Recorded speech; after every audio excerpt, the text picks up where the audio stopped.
So welcome everyone. I'm extremely pleased to welcome Ethan here. So before we start, I would like to acknowledge the traditional owners of the land on which we are meeting, the Wurundjeri people of Kulin Nation, and I pay my respects to their elders, past, present, and emerging. So we are extremely pleased to have Ethan here, who is a postdoctoral fellow at ETH Zurich, and his research focuses on neural network models of language comprehension. He also is interested in mathematical foundations of language comprehension, and previously he did his PhD in Harvard at the Department of Linguistics, and he also collaborated with the Department of Cognitive Science in MIT. And today he will be talking about information-theoretic perspectives on language comprehension. So now, welcome, Ethan. And Wonderful. Awesome. Thank you very much for having me. I'm going to start presenting. I think my chat notifications might disappear. So if there's a question on the chat, please someone speak up and let me know. All right. Can everyone see this? Yeah. Yes. Okay. Wonderful. Awesome. So yes, thank you so much for having me. It's a real honor to be here presenting this work. Some of it is very new work, and so please don't hesitate to kind of speak up and ask questions if something isn't totally clear. I'm happy to take kind of clarifying questions throughout. Okay, so I'm just going to start today's talk by kind of putting forward two big questions. The first is, what makes a sentence difficult or easy to process? And this question is kind of related, or kind of answering this question will help us get at this kind of much larger question, which is what sorts of computations underlie language processing in the human mind. I'm going to be contrasting, at least at the beginning here, two theories or kind of two approaches for giving responses to these questions. So the kind of more traditional approaches, or say, or kind of explain difficulty via reference to abstract linguistic representations. So just to make things concrete with an example here, here's an example. I'll read it out loud. I tried to write it in order to be one that is somewhat difficult to comprehend and to process. So here it is. The revolutionary that the czars fear divulges a secret to her. And these kind of traditional approaches to language comprehension might say that this sentence is kind of difficult for a number of different reasons. One of them is that it has a complicated syntactic structure. So it has this object relative clause here, which we know is quite difficult for people to process.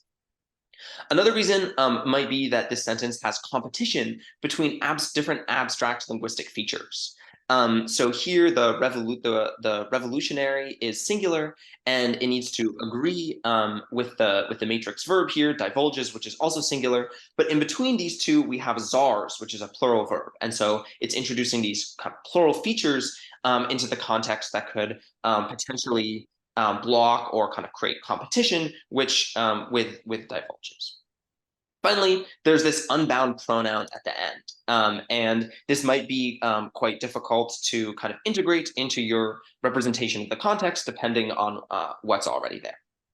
Okay, so for the rest of the talk, I'm going to be not discussing these theories so much, but I'm going to be kind of contrasting them with another approach to understanding sentence comprehension, which I'll be referring to as an information-based approach. So information-based approaches explain difficulty by the way that A conveys information.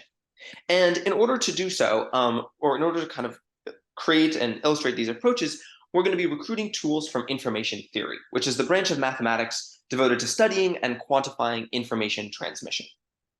I just want to say that I find these approaches very appealing and exciting for a number of different reasons. The first is that they make very precise, we can use them to create models that make kind of broad, that are very precise and make broad coverage, testable predictions about language processing behavior. And second, by kind of rooting language processing phenomena in general information processing principles, we can potentially create theories for universal tendencies or universal kind of behaviors of human language processing. I want to say that I really view these information-based approaches as complementary and not contradictory with the more kind of traditional abstract linguistic representation approaches. I think that there are really deep connections between the two, although that's not going to be the main focus of the talk here today. And I think that the ultimate theory will really combine the two of them to give us, the kind of the full fleshed out perspective and theory on language processing that we want to have at the end of the day. Okay, so in the talk today, I'm going to be exploring these questions outlined in the previous slide by looking at naturalistic reading behavior.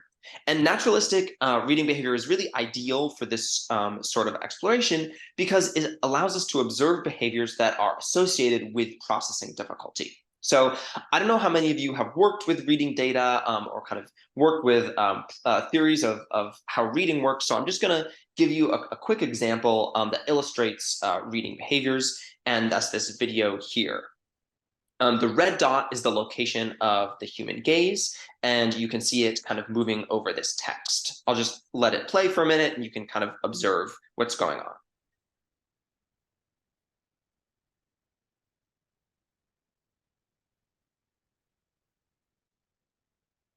Okay, so many people kind of intuitively think about reading as consisting of a smooth pass over the text, but as you saw in this video, that's not what's going on.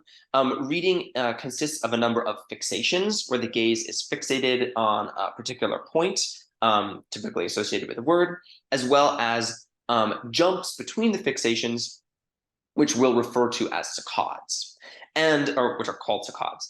And most fixations are kind of proceed incrementally throughout the text. However, some fixations or some saccades skip over certain words, and some saccades regress to previous portions of the text. We also observe similar behaviors in other kind of incremental processing measurement tools, and might reference these throughout the talk today. So I just kind of want to put them up at the beginning. One is self-paced reading, or SPR, which is a very useful tool, but really only measures fixation durations. So it doesn't give you this kind of skipping and regressive behavior. Another one, which is one that I'm kind of currently working on and developing, is called MOTOR, which stands for mouse tracking for reading. And I'm excited about this because it can give us skip information as well as regression information. And the last one, which we'll come back to in the last section of the talk, is called maze. And it's also similar to self-paced reading, just gives us information about fixation durations. Now, the goal of the talk today is going to be to build theories that explain these properties. So they explain fixations, they explain skips and regressions using information-theoretic measures. And what we're going to do is we're going to fit these theories. We're going to kind of develop a theory, and then we're going to fit it using estimates of these measures from language models.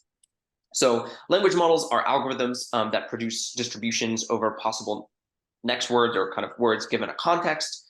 And the language models are really not going to be the main focus of the talk today.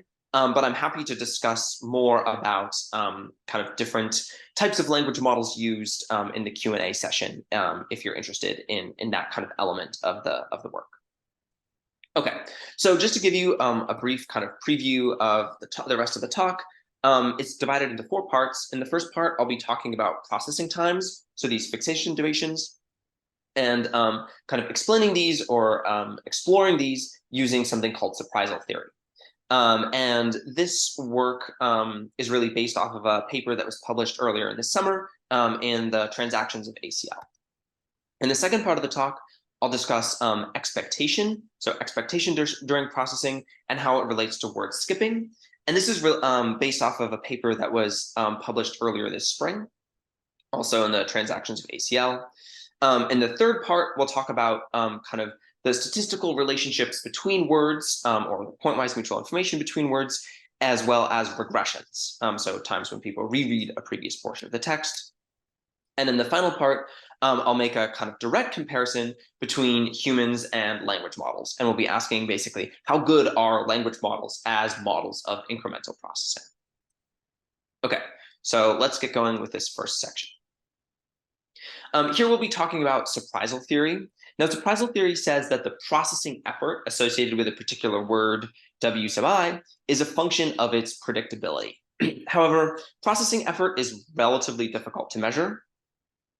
So instead of talking about processing effort, I'm going to be kind of using a proxy for it, which is reading time. And we'll be operationalizing predictability as surprisal. Now, surprisal is the negative log probability of a word given its context. Here is the surprisal curve. So an event or word that has a probability of 1 has a surprisal of 0. And an event that has a probability of 0 has an infinite amount of surprisal, with an event that has a 50-50 probability, so a coin flip, having 1 bit of surprisal. Now, what we'll be doing today is testing 2 predictions of surprisal theory. So the first one says that word-level surprisal should help us to predict reading times during naturalistic reading.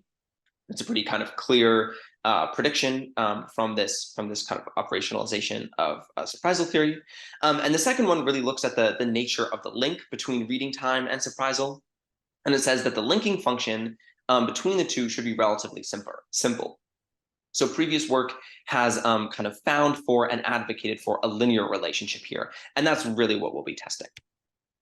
Now, when we go about testing surprisal theory, there's a little bit of a difficulty because surprisal theory makes a claim about the probability distribution that is kind of held by a person, right? That's going on in their minds. And we don't really have access to this probability distribution. So instead, we're going to be estimating it from a language model. What we'll do is we'll take a corpus of text. We'll get word-by-word processing measures from that corpus. So this could be something from self-paced reading. We'll be using data from eye tracking in these studies. Then we'll get the word-by-word surprisal values from the text. And in addition, we'll get some baseline kind of measures. So these will be word frequency and word length. And then really what we'll be asking is how predictive are the word-by-word surprisal values are of our processing measures. Okay, so just to give a few technical details here, what we'll be doing is we'll be fitting 2 regression models. The first one predicts reading time from surprisal as well as frequency and length. And then our baseline regression predicts reading time just from frequency and length. And the metric that we'll be really looking at here is just the difference in the log likelihood between that target model and the baseline model, the average log likelihood per word between these 2 different models. And for this section of the talk, all the regressors that we'll be using are all linear regressors, which I'll kind of get to why in a few slides here. Now, models with higher delta log likelihood can be said to have a better predictive power or kind of psychological accuracy. And essentially, what the delta log likelihood is measuring is if a positive delta log likelihood means that adding surprisal in helps us to predict reading times. So just to give you a little bit more information about our experimental setup, we measure the delta log likelihood on the MECO dataset, which was a dataset that was released relatively recently. It presents eye tracking data it actually presents eye tracking data for 13 different languages, but we use a subset of them because those are the languages that are compatible with our language model. And these languages are across 5 different language families, which is really great because it gives us a little bit more kind of diversity of languages than is kind of traditional for these sorts of studies. And the data set includes simple Wikipedia-style articles. And these are great because they've been kind of gone through a rigorous translation process between the different languages. So they've been able to really control for content and make sure that people are reading the same content in each of the languages. One second.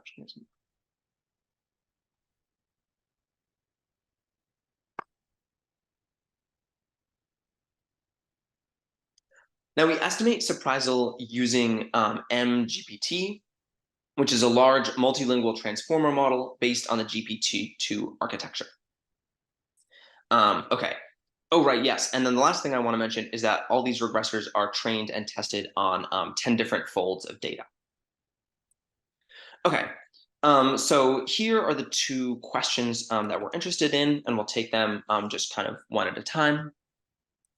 So essentially what we're asking here is, do we find a significantly positive delta log likelihood across languages? And I'll kind of show you the results here. The languages are 11 different languages are on the different facets. Today, I'll discuss the results for gaze duration. So when you're calculating fixation times from raw eye tracking data, you can do it in a number of different ways. And gaze duration is the method that's kind of typically used for these studies. In this paper, we actually take a look at not just gaze duration, but other possible calculations for this, and we don't find much difference between them. So I'll just focus on gaze duration here.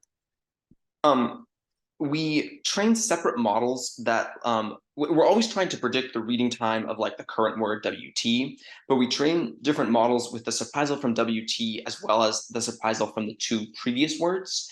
And this is due to the fact, due to something called spillover, where sometimes during language processing, effects that are associated with a certain word don't really show up for a couple of, until a couple of words downstream. So here are the results for English. The stars at the top are just the significance value from a test determining whether or not the delta log likelihood is above 0. And we can see here that the value is above 0 for WT, but not for the two previous words. Here are the results for our other Indo-European languages, and here are the results for the non-Indo-European languages. And just what's really clear from this chart is that surprisal is predictive of reading times across all these different languages.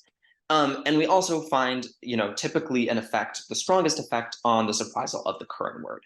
And this is really consistent with previous work that has found relatively little spillover effects in eye tracking. Okay, let's move on to this second question here. And what we're really asking here is, what is the functional relationship between surprisal and reading times? So here we have the same 11 languages as I showed you before. However, the X and Y axis are a little bit different.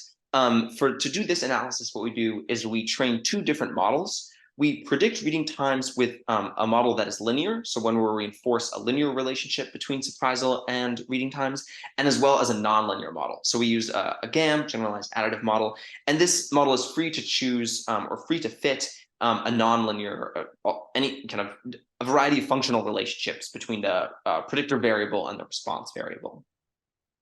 And then what we do is we just sample predicted reading times for a range of surprisal values, and we look at the model's predictions in order to reveal the learned relationship, the relationship that the model has learned. So here are the results for English. These little plots on the bottom just show you the distribution of surprisal in the corpus. And it's a little bit hard to see here, but the gray linear model is actually directly behind the green nonlinear model. So essentially what's going on here is that the nonlinear model is recovering an essentially linear surprisal reading time relationship. And this isn't just true in English. We actually find this in across the languages that we observe. So here are the other Indo-European languages, and then here are the non-Indo-European languages. And there's a little bit of variance with each of the languages. So Greek and Italian, you see it kind of slowing off, or kind of a little bit of like nonlinearity at the end of at the very high surprisal values, where there's not many words that are kind of 20 bits of surprisal. But throughout the body of the distribution here, and for most of the languages, we see that the green model is really recovering a linear relationship here. So it's very consistent across languages. Awesome. Okay, so that's it for the first section, processing times and surprisal theory. I'm now going to move on to the second section, looking at expectation and word skipping. Okay, so as described so far, the theories that we've been talking about, and specifically surprisal theory, is purely responsive. Reading behavior is influenced by attributes of a word, but only after that word is observed, right? So just to give a little example here, someone's reading along, there are advantages. It takes a certain amount of time for them to process advantages. But that is only, that processing time only happens after they're kind of observing, receiving inputs from that word by kind of fixating on the word advantages itself. However, it may be the case that reading is also anticipatory. And one kind of good example, good example to give an intuition behind this, is decisions that are made to skip certain words. So say someone's reading along and they say there are advantages. and then they skip over the next word and they land on disadvantages. Kind of modulo some things about paraphobal processing that I'm not going to get into. We can say that the decision to skip the word and needs to be undertaken before knowledge about the word and is received, right? So the person needs to decide to skip a word before they actually know what that word is. Otherwise, it wouldn't be a word skip. So in order to kind of operationalize this, right, and this suggests that the person is deciding to skip, the reader is deciding to skip based on their expectation about that word. So what we're going to do here is we're going to operationalize anticipation or expectation with Shannon entropy. The Shannon entropy is just the expected value of the surprisal of the word.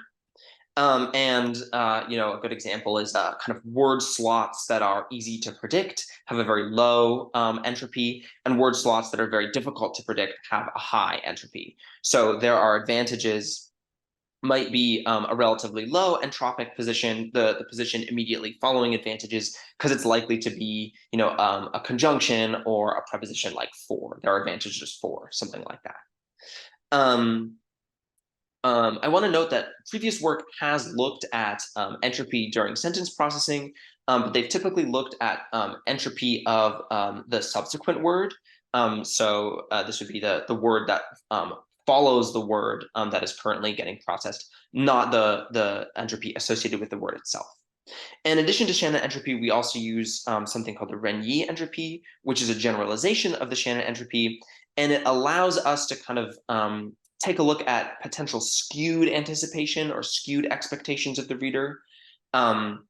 So it's parameterized, and depending on the parameter, it can kind of be something that's more similar to, it'll give us information like the size of the support of the random variable.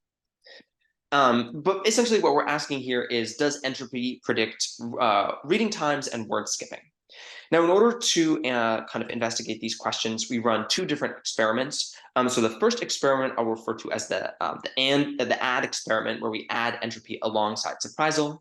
And here we contrast a baseline that has only surprisal with a target regression that includes both surprisal and entropy.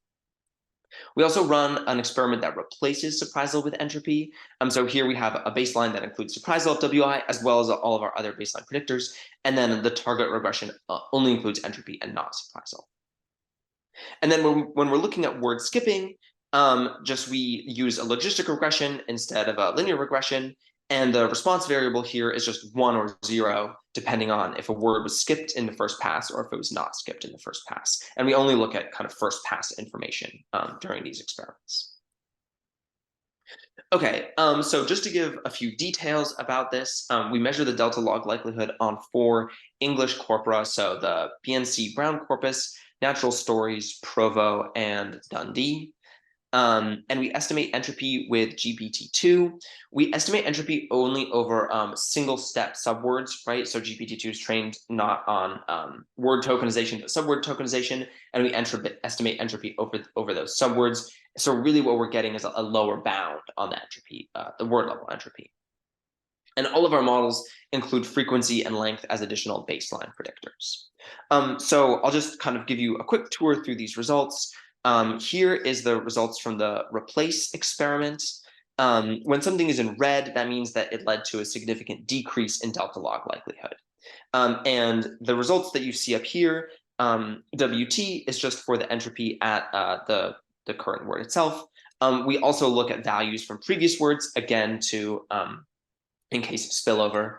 And here are these results for the replace experiment. Here are the results for the add experiment, where green here means that we're finding a significant increase in delta log likelihood. And the stars are just the significance level from our statistical tests. Again, I'm showing you just the results for the current word. And here are the results for the previous words, the entropy associated with the previous words, to predict the reading time of the current word. These have like a lot of values in the tables, but I think the high level trend that I want to draw out here is that using entropy in the replace experiment tends to decrease delta log likelihood, so it gives us worse predictions of the reading time. However, adding entropy alongside surprisal gives us positive delta log likelihood. So entropy as an additional predictor typically helps us to predict reading times. Okay, here's the word skipping experiment. So these results are presented slightly differently. On the kind of X facets along the top, we see what was included in the target regressor, and along the Y facets, what was included in the baseline regressor. So length and frequency, and then surprisal in addition to length and frequency, and entropy in addition to length and frequency. And here are the results. These results are relatively consistent with the reading time experiment. So we find that when you add entropy as a predictor, you get better delta log likelihood when it's kind of added alongside surprisal, but not necessarily when you replace surprisal with entropy. And they suggest that readers are skipping over low entropy, i.e. highly predictable word slots.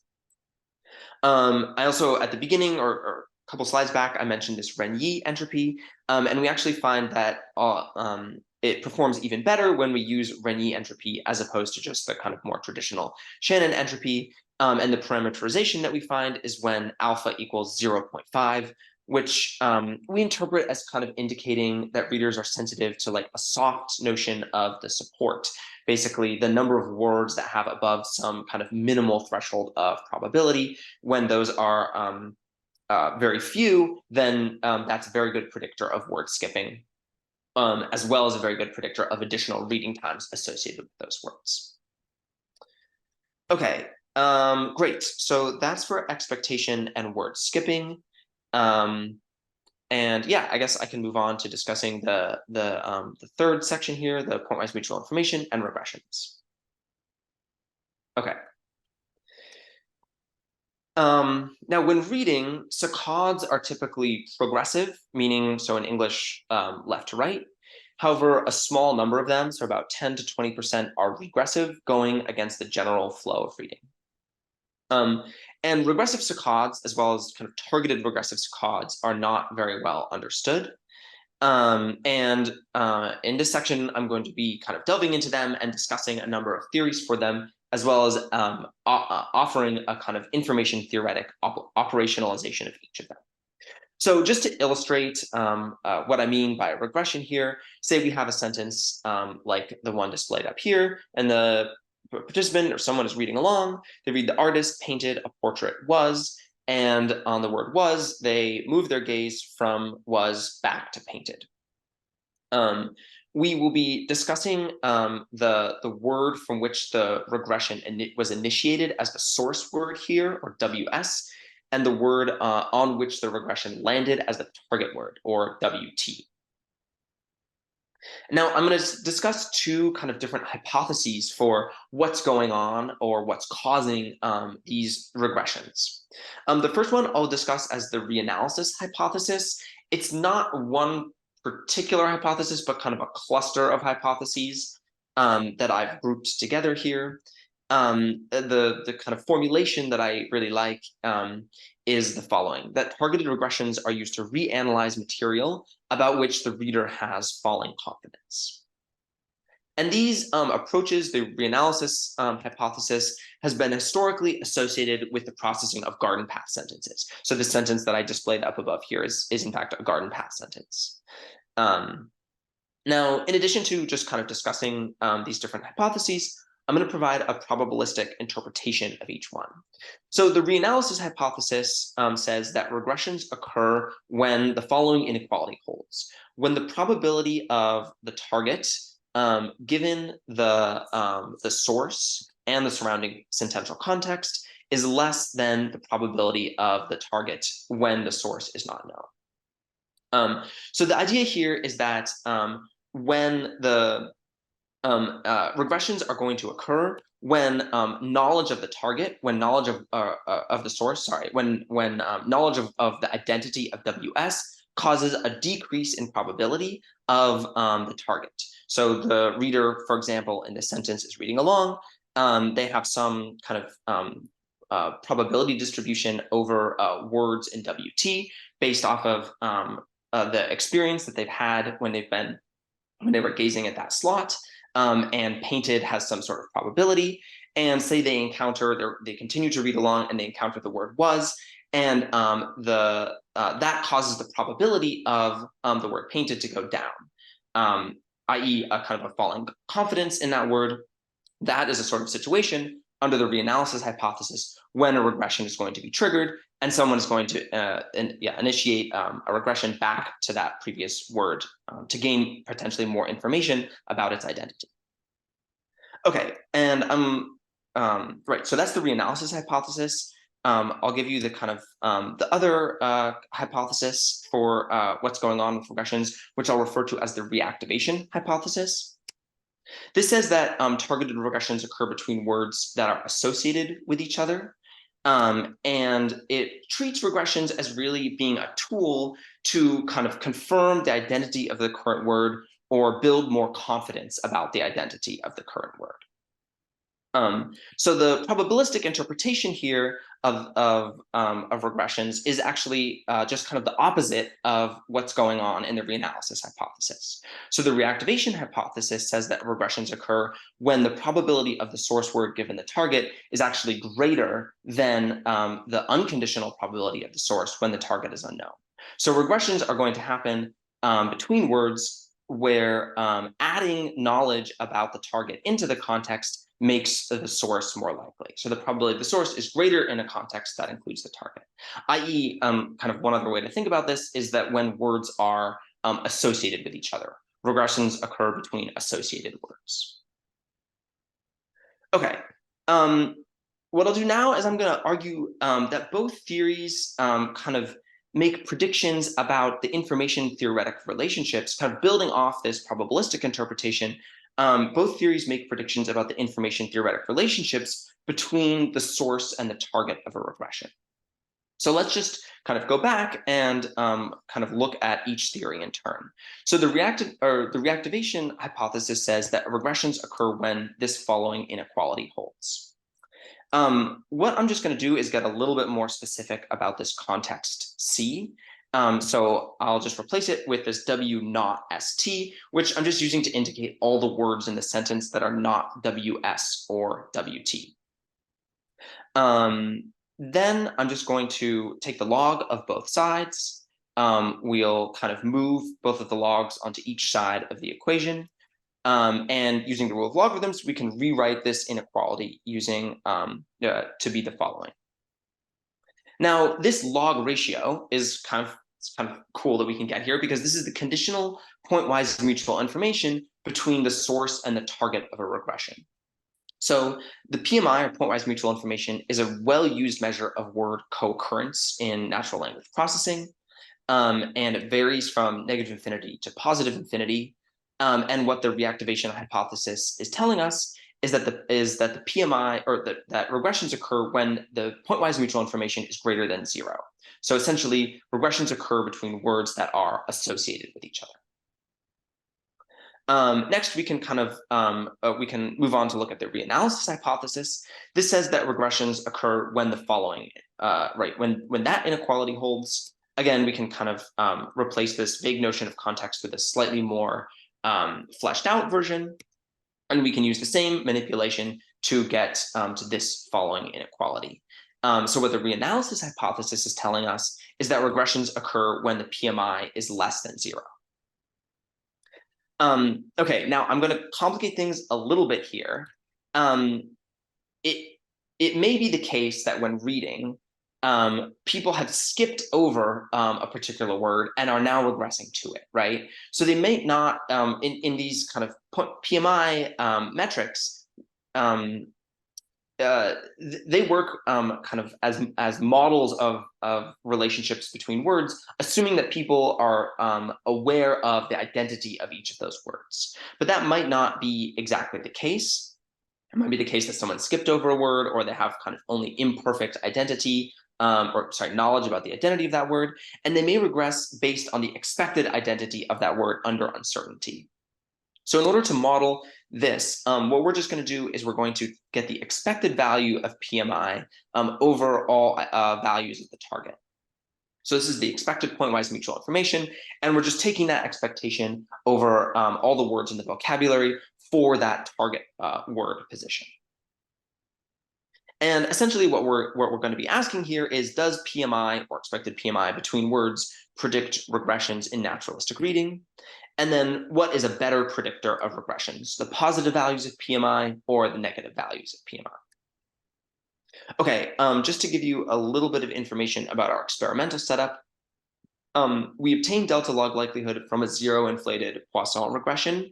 And that's because lots of word pairs have no regressions that occur between them. The dependent variable here is the number of regressions that occur between each within sentence word pair across all participants. So we just take a corpus of reading and we just count up the number of regressions that occur between each pair for all the participants, all the subjects in that corpus. And we use the MECO dataset, so a subset of the MECO dataset. Our baseline predictors are the target frequency and length of both the source as, sorry, this says target. It should say the surprisal frequency and length of both the source and the target word. And our target predictors are positive values of pointwise mutual information, so PPMI, negative values of pointwise mutual information, NPMI, and then the expected value, the expectations of both of those values between the source and the target. Just a quick word on estimating these contextual values of PMI. So we estimate them using mass language models all in the BERT family. So here's here's PMI or contextual PMI, and that's the probability of the target given the source as well as the surrounding context minus the probability of the target without the source given the surrounded context. So in order to estimate that first value, what we do is we take a sentence, we mask the word painted, and then we get its log probability. For the second term, we take a sentence, we mask, say we want to get the PMI between painted and happy here, we mask both painted and happy, and then we get the log probability of painted. And then we just subtract one from the other. Okay, so right, here are the two questions that we're interested in asking. I'm just going to walk through the results from this experiment very briefly. So we conduct this experiment, or we conduct this experiment in 6 different languages, German, Spanish, Finnish, Italian, Turkish, and Russian. I'll just start by showing you the results from German. So the y-axis is the delta log likelihood. Across the x-axis, we have our different regressions that each have a different PMI-based value in them. The red bars show you regressions that have positive pointwise mutual information, and the blue bars show you the regressions that have NPMI, negative values of pointwise mutual information, and then the gray bars have both of them. And what you can see here is that the PPMI leads to higher delta log likelihood than the NPMI. And we find this in German, but we find it across all of the languages, as well as across all the languages that we look at in this study. I just want to note, right, so across all these languages, we find that these PPMI values lead to higher delta log likelihood.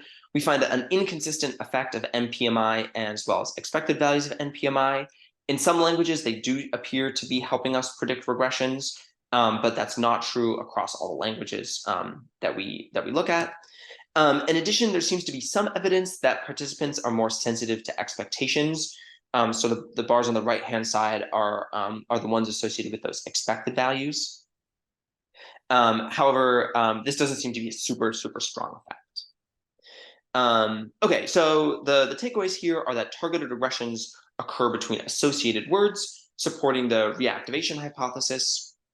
And I want to note that we do a follow-up looking at English corpora, and we get very similar results. Okay, wonderful. So I'll close out here by talking about the fourth section, which is the comparison between humans and language models. So far, we've essentially been using language models to estimate this p-human, right? This probability distribution that people have over words given some sort of context. Though we might also want to ask, how good are language models as models of language processing in their own right? In order to do so here, we're going to look at this question in a kind of targeted experimental setting. And this is kind of in contrast to what I've been discussing previously in the talk, which all looks at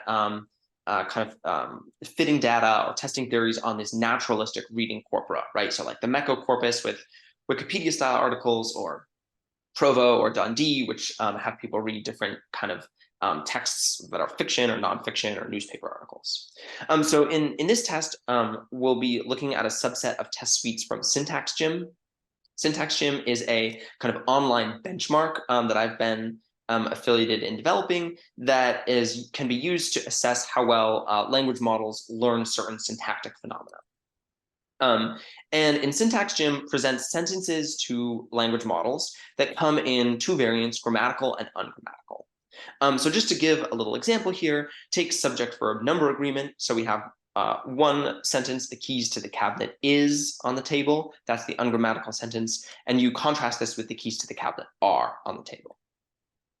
What we're going to do in this experiment is we're going to get the language model's surprisal values for each of these two conditions. And we're going to ask, how different are they? So what's the difference in surprisal between the ungrammatical version and the grammatical version?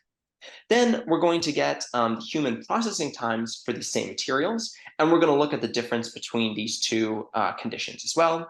And then we're going to ask, how predictive are the language model values of the human values?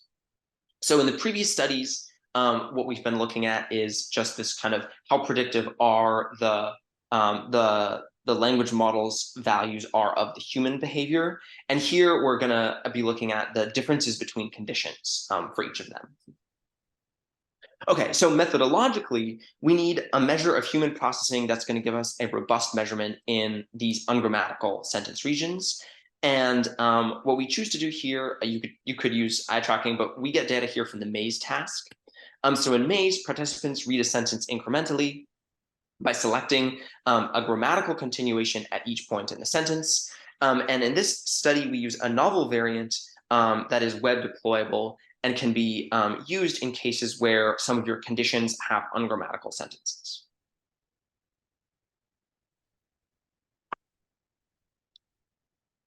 Okay, so I'm going to start with subject-verb number agreement. I'll just kind of give you a quick example, and then I'll zoom out to all of our test suites. So here are the human results, and the x-axis here shows just the different sentence regions, and the y-axis shows the human reading times. Here are the results.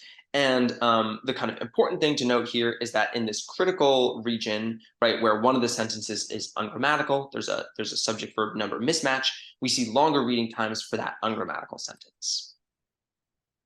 And I'll compare this with predicted reading times that we derive from language models. We derive these predicted reading times just using a linear regression with surprisal length and log frequency as predictors. And here are results for one particular model. This is I believe this is GPT-2 actually. And as you can see, it has kind of relatively good fit to the human reading times. However, what we're kind of interested in is not just the overall fit, but the kind of differences between the conditions in this particular target region. So if we look at the differences between the humans, we see that there's about 100 milliseconds. And if we look at the differences between the model, we see that it's predicting only about 12 milliseconds. So the model is really under-predicting the human slowdown between the conditions. Okay, but we're not interested in just subject-verb number agreement. We kind of want to get a handle on whether or not this is happening across a wide range of syntactic phenomena. So here, I'm just going to show you results for all of the test suites in SyntaxGym. On the y-axis is the slowdown in milliseconds between the grammatical and the ungrammatical condition. So how much does seeing an ungrammatical sentence region cause you to slow down? And just to give you a sense of the different phenomena that we look at, we have test suites that test people and models on filler gap dependencies, on negative polarity item licensing, on reflexive pronoun licensing, as well as on subject-verb number agreement. So here are the results from the human. And above 0 here just means that there's robust slowdown for structural violations. We do see some weak effects for reflexive pronoun licensing. This isn't wholly surprising because in these test suites, all the items have distractors, which is known to cause processing difficulty or kind of difficulty recovering these effects for people. So I'll just compare the human slowdowns with the slowdowns predicted by the models here. We have 2 recurrent neural network models as well as GPT-2. And here are the model results. And the big takeaway here is just that, again, across a wide variety of syntactic phenomena, the models are really under-predicting the slowdown.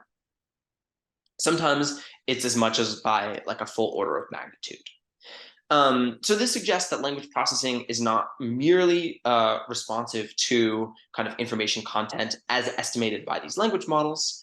And it suggests that there's kind of presence of latent structure that is kind of modulating the predictions in these cases. And, obviously, this is likely to be syntactic structure.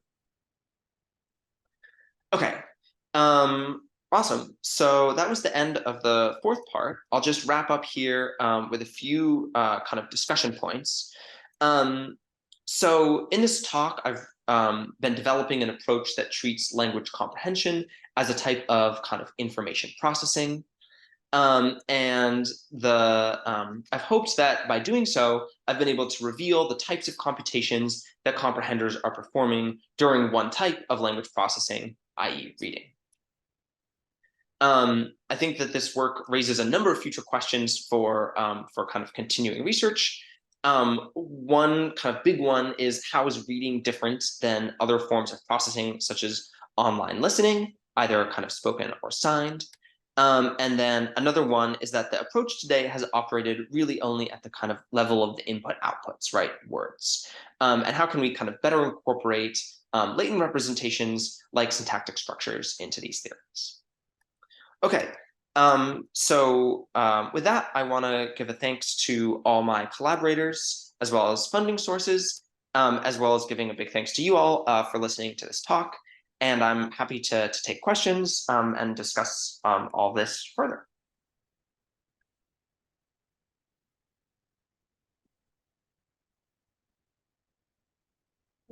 Any questions? Maybe those on Zoom, you can also use your mic or just raise your hand.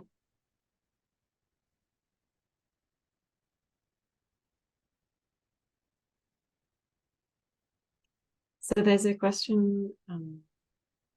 Oh, I see there's some questions in the chat. Yeah, so Yeah, there's one. Okay, awesome. Okay, so the question says, I'm looking at your paper, testing the predictions of surprisal theory in 11 languages.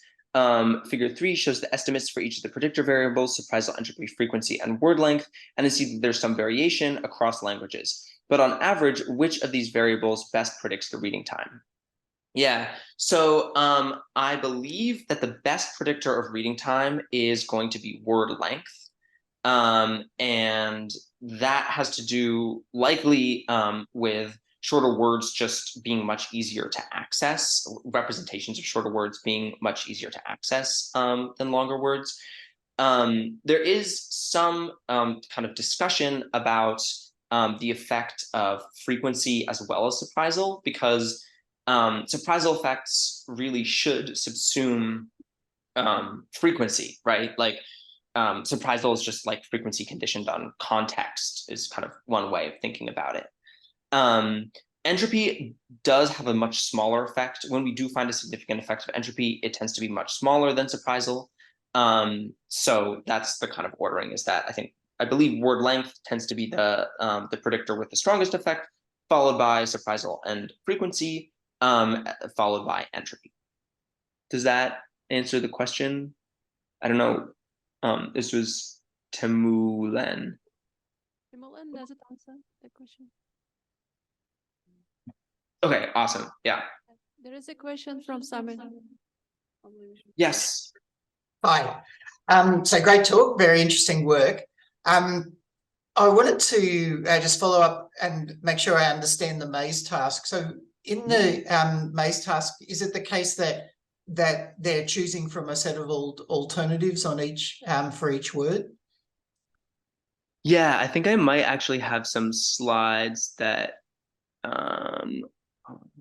oh yeah, here's some slides on the maze task. Okay, so here's the maze task. In the maze task, participants are shown a choice. They read through the sentence, and at each point in the sentence, they're shown a choice between a correct continuation and a possible alternative word. So one example here is the first word might be the first word is always the kind of incorrect choice is always XXX for the first word.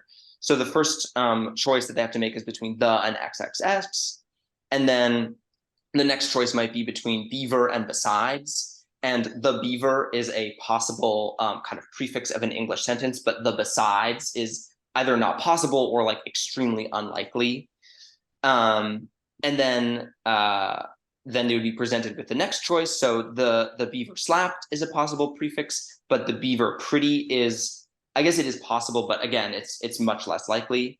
And so on and so on. So the beaver slapped of is ungrammatical, but the beaver slapped its is grammatical. And then, the beaver slapped its tail is grammatical, but the beaver slapped its ago is ungrammatical.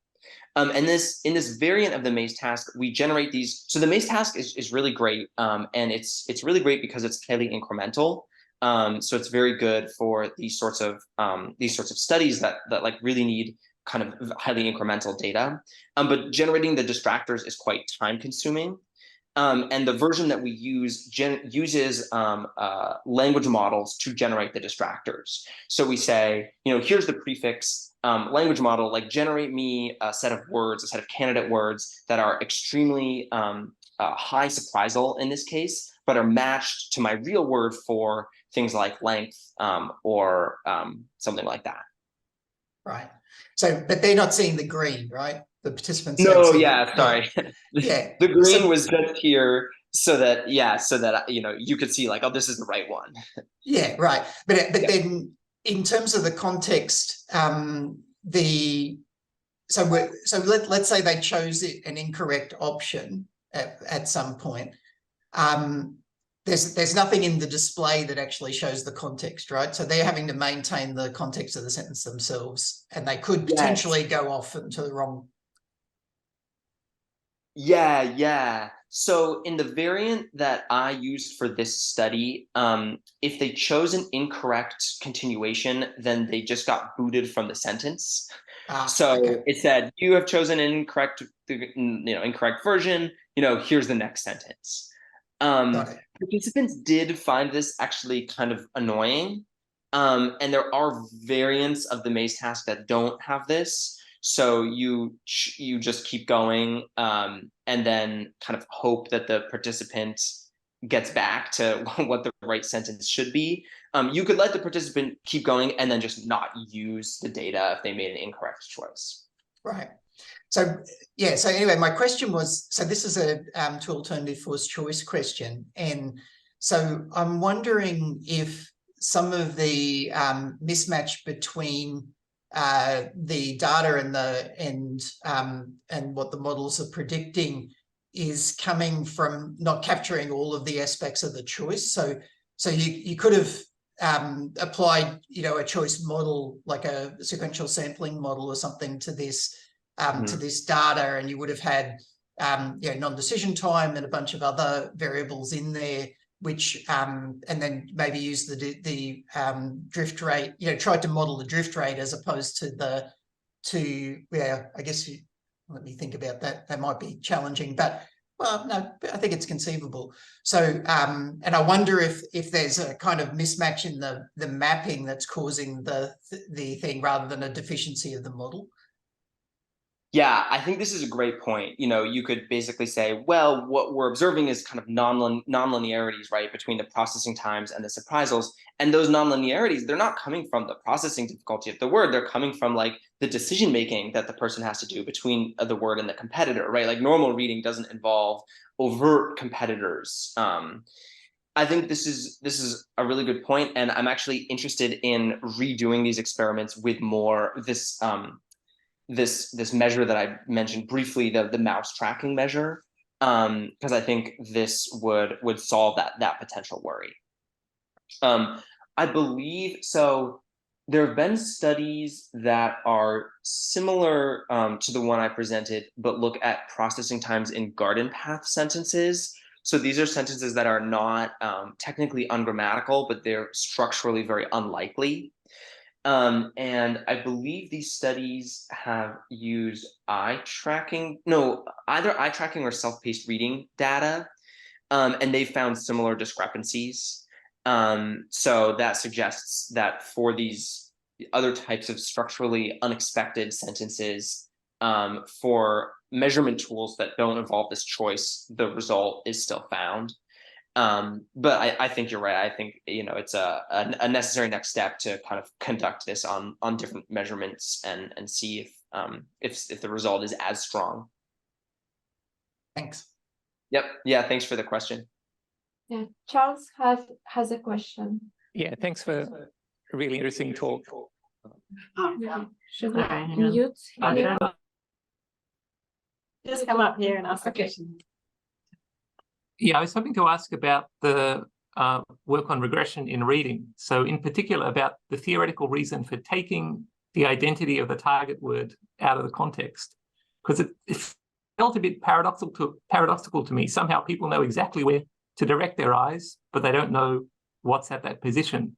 So I suppose another possibility I was wondering about, could it be that they actually do know what's at that position, but the regression is useful because that's putting them in the right region. So the words that are going to follow that target word are the place that they're going to pick up stuff that they might have missed, or because otherwise how would they know to go to the right position if they didn't know what was there? Right. Yeah. Yeah. So there's some here, I'll just go back to this slide so we have something to look at. Right. So there's some work, particularly by Kennedy, I believe Andrew Kennedy, who is kind of interested in spatial codes associated with reading.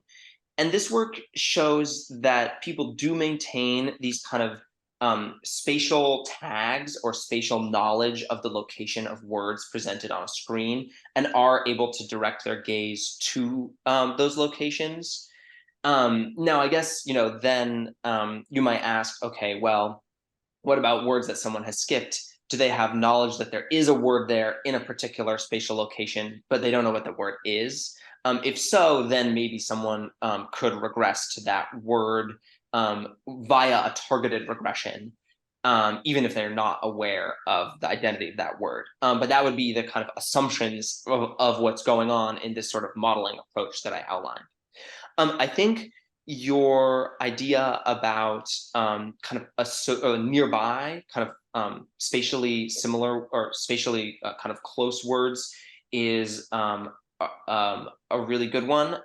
It might be the case that someone is attempting to make a targeted regression, but they just don't quite have the ocular motor control to pinpoint the exact word that they're looking for, especially when it's longer. And one maybe modeling approach that we could do is, instead of looking at the kind of pointwise mutual information between a source and an individual target word, is looking at like a kind of average pointwise mutual information between the target and the words around it, or some sort of like maybe max PMI between the target and the words around it. The idea being that the person is attempting to get back to a particular region, but they're maybe not like quite dexterous enough to get back to a particular word. I want to say though that when we look at the expected pointwise mutual information, that's kind of modeling the case where the person regresses, but they don't know the identity of the word. But when we're looking at just the pointwise mutual information, right, that's a case where the person was reading, they knew what the word was, or they have kind of some information about the word, and then they regress back to it because the current word or the source word has either caused a decrease in confidence about that word, or because the source word is highly associated with that word.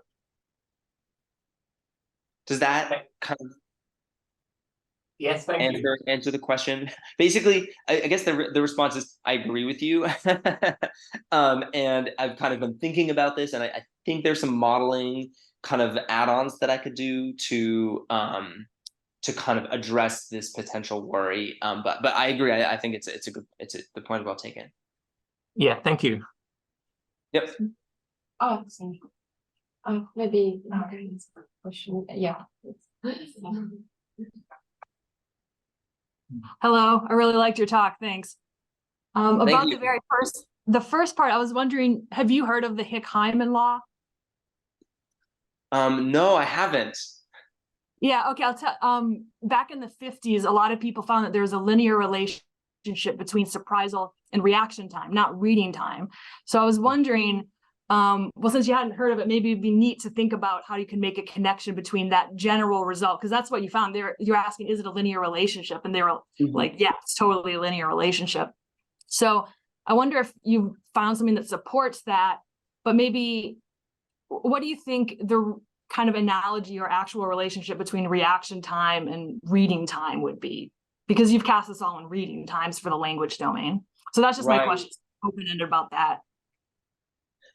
Yeah, I mean, that's a great question. And I think this gets back a little bit to, I believe it was Simon's question about the maze task, where that is really, it's not fair to call that a reading time. It's more of a reaction time, right? It's like this forced choice paradigm. I believe that Veronica Boyce, who developed this web implementation of the maze task, did do a study looking at surprisal and maze surprisal and maze data, and also found a linear relationship there.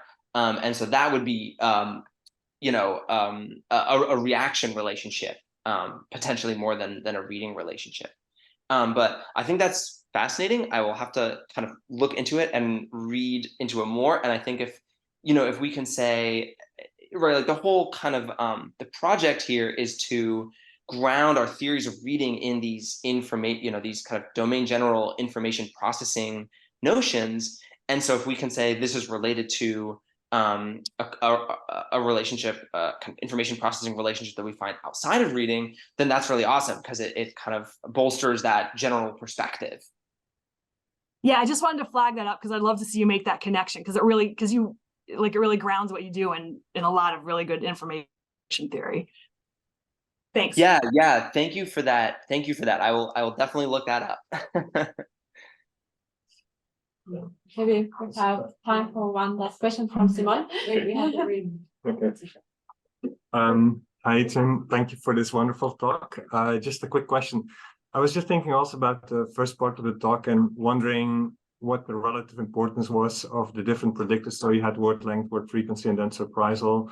And, is there something missing even? So one of the areas that I thought there might be room for additional predictions is based on factors that are related with the sentences.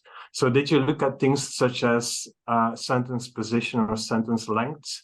And do you think that's a good avenue to kind of predict words as well? Or are there actually other predictors that would be more useful as a next avenue? Yeah, that is a really good question. I did not include sentence position in these studies.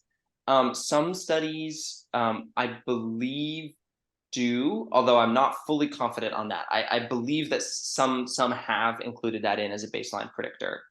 I think one interesting hypothesis that I think one could explore is, if sentence position could be kind of a proxy for like cognitive load here, right? And then the question is sentence position really the important predictor, or is it more like position in the entire text? And I think this gets at right, like, do we kind of reset our processing, the load of our processing at the beginning of each individual sentence, or is it something that kind of builds incrementally throughout the text?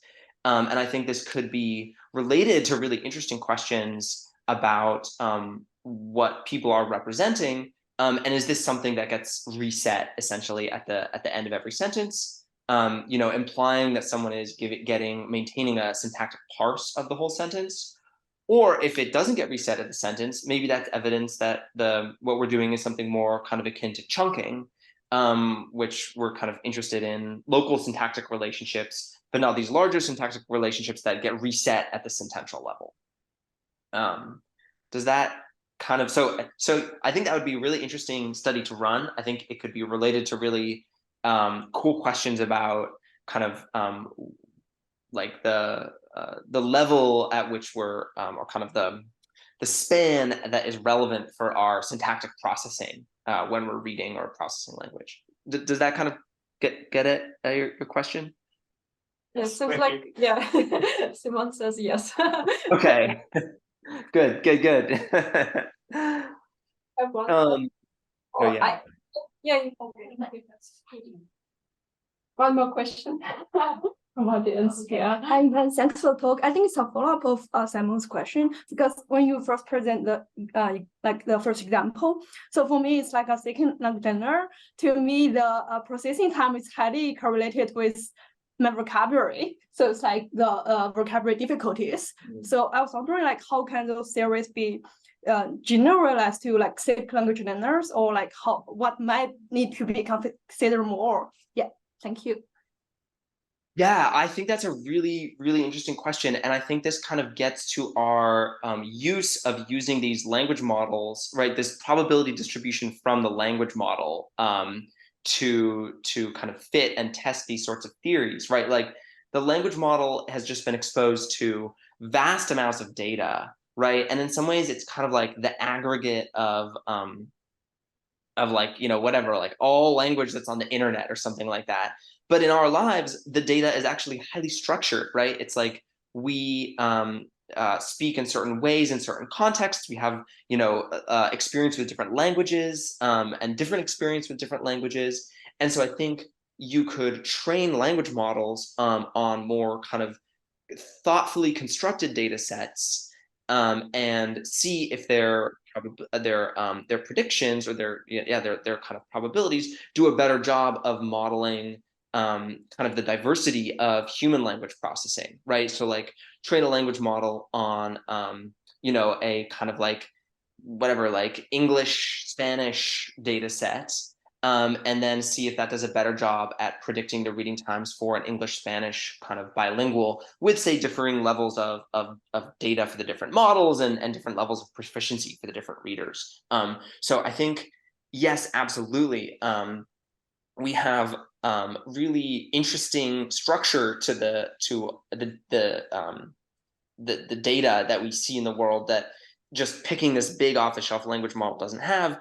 And I think that opens up some really wonderful opportunities for some more investigations by trying to kind of curate data sets that can help us model these sorts of like really fascinating phenomena. Yeah, I have very related question. This is Kat. Based on your last study, to what extent will these results be different if you try to replicate the language learning in humans? So instead of training these models on these huge data sets on Wikipedia from scratch, you kind of replicate how humans learn language. So you start with simple, small vocabulary, simple syntactic structures, and gradually increase this. Will the results be different? Yeah, that is a good question. So this may seem like a bit of a non sequitur, but I'm actually helping to run a shared task at CONL this year, so the Conference on Natural Language Learning, which kind of challenges people to train language models in more realistic or kind of cognitively plausible settings. So the way that we enforce this is that we have a limit on the amount of data that people are allowed to use. So they only can get 100 million words of text. And a number of teams actually did submit models that were trained on what's called curriculum learning, right? So you like start simple with simple text and you train on simpler examples first, and then you get to more complicated examples. And it was really interesting. We haven't done like a full analysis of the results yet, but it seems like this sort of strategy is not super effective. Some teams were able to get a little bit of a boost for curriculum learning, but it wasn't a hugely effective strategy across the board. And that kind of presents like an interesting question, right? Because it appears that the humans do have this kind of pattern in their language learning. You know, our child-directed speech tends to be a little bit simpler than adult-directed speech. So why aren't we observing similar kind of aid for language models? You know, clearly it's like the learning strategy of these two different systems is probably like, you know, the culprit here. So I'm not sure that would kind of ameliorate this result that I've presented today, but I mean, I think it is a really interesting question. And if you are going to EMNLP or CONL this December in Singapore, which is close to you guys, well, relatively speaking, close to you guys, then come by and see the challenge, which is called the Baby LM Challenge, and there'll be lots of kind of posters and talks about that sort of topic. Okay, thank you so much. Yeah, thank you. It was super interesting talk. Thank you so much for staying with us. Thank you very much for having me. It was a real pleasure.